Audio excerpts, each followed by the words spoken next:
Hi friends, మేమైతే ఈరోజైతే ఊరు వెళ్తున్నాం అనమాట. అందుకని మార్నింగ్ నుంచి అయితే హోటల్ కూడా పెట్టలేదనమాట. నేను ఊరు వెళ్తున్నాననే పెట్టలేదు. ఈరోజు మా లంచ్కి వచ్చేసేటప్పటికైతే మాత్రం సమ్ వైట్ రైస్, అలాగే కాకరకాయ పచ్చికారం అనమాట. ఇది ఆల్రెడీ మన వీడియోలో ఉంది రెసిపీ, కావాలంటే మళ్ళీ చెప్తాను. అలాగే నెక్స్ట్ వచ్చేసేటప్పటికి సాంబారు. ఈ సాంబార్ కూడా నేను ఎలా ప్రిపేర్ చేస్తారన్నది కూడా మన వీడియోలో ఆల్రెడీ ఉందన్నమాట.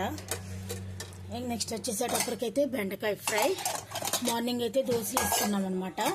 ఆ దోశల్లోకి అయితే చట్నీ చేశాను. ఆ చట్నీ కొద్దిగా ఉంది, ఇప్పుడు టిఫిన్ తింటున్నాం అనమాట, అయిపోతుంది.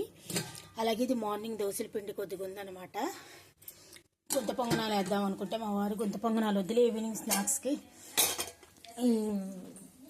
ఇడ్లీ వాయి వేసేసి తినేద్దాం సాంబార్తో అన్నారు. అందుకని ఇడ్లీ వాయి అయితే వేసేసి పొయ్యి మీద పెట్టాను అనమాట. పొయ్యి మీద పెట్టాను. ఇంకా అలాగే నేను ఒక టూ డేస్ పట్టిద్దో 3 డేస్ పట్టిద్దో తెలియదు కదా. రేపు సాటర్డే నుండి సండే అలాగ వచ్చినాయి. పిల్లలకు ఒంటిపూట వాళ్ళు కూడా స్టార్ట్ అయినాయి కదా. అందుకని వాళ్ళకి తినడం కోసం అని చెప్పేసి బూందీ కూడా చేశాను. ఇక అలాగే వచ్చేసేటప్పటికి అల్లం పచ్చడి అన్నీ రెడీగా ప్రిపేర్ చేసి పెట్టాను. నెక్స్ట్ ఒక స్వీట్ ఐటెం కూడా అయితే చేశాను అనమాట. అదైతే వచ్చేసేటప్పటికి బాదుషా. చూసారా పైన షుగర్ అయితే ఎలా పేరుకుపోయిందో, చాలా పర్ఫెక్ట్గా అయితే కుదిరింది అనమాట. నెక్స్ట్ వచ్చేసేటప్పటికి మా వారు కమలాకాయలు కూడా తెచ్చారు. పిల్లలు ఇంట్లో ఉంటున్నారు కదా అని చెప్పేసి పుచ్చకాయలు కూడా 3 తీసుకున్నారు మార్నింగ్. అందులో ఒక కాయ అయితే కోసుకొని తినేస్తారనమాట.